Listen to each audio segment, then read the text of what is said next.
If you need to make an image 300 DPI in Photoshop, you're in the right place. In this video, I'll show you the easiest way to change your image resolution for print, and I'll also explain the important difference between changing DPI without resizing pixels and actually resampling the image to fit a specific print size.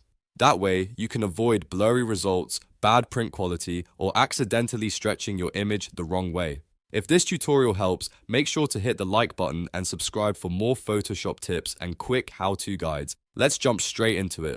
First, open your image in Photoshop. Once your file is loaded, go to the top menu and click Image, then choose Image Size. If you want a faster shortcut, on Windows you can press Ctrl, Alt and I. On Mac, use Command, Option and I.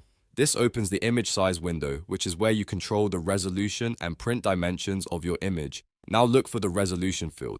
This is where you set the image to 300 DPI, but the most important part here is the Resample checkbox. This box decides whether Photoshop changes the number of pixels in the image or simply changes the print metadata, and that choice depends on what you're trying to do.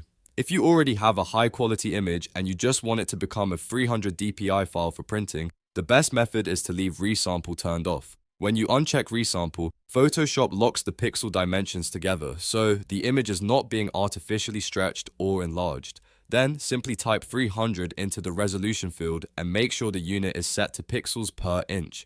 After that, click OK. What happens now is that your image keeps the same pixels, but Photoshop tells the printer to treat those pixels as being more tightly packed. That means your physical print size may get smaller, but the print quality can improve because the image is now properly prepared for print output. On the other hand, if you have a small image or something that originally came from the web and you need it to match a specific print size like 4 by 6 inches at 300 DPI, then you need to resample the image. In that case, check the resample box. Once that is enabled, Photoshop will allow you to generate new pixels mathematically so the file can fit the print dimensions you want.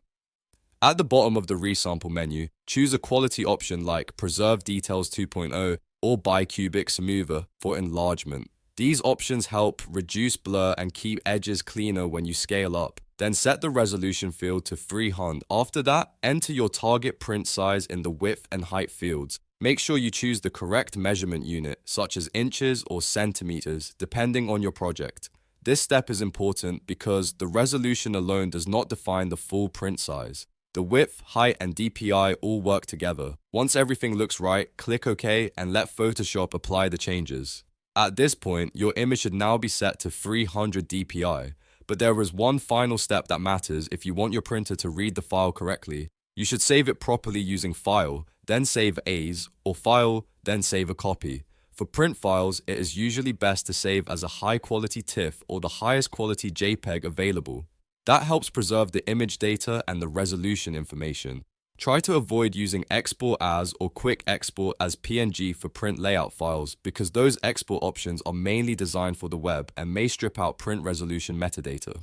If that metadata gets removed, your file may not behave the way you expect when it goes to print. So to quickly recap, if you want to make an image 300 DPI in Photoshop, open Image Size, decide whether to resample or not. Set the resolution to 300 pixels per inch, adjust the print dimensions if needed, and then save the file in a print-friendly format. That's the cleanest and safest way to prepare your image for printing. If this video helps you out, please hit the like button, subscribe to the channel, and turn on notifications so you do not miss the next Photoshop tutorial. Thanks for watching, and I'll see you in the next one.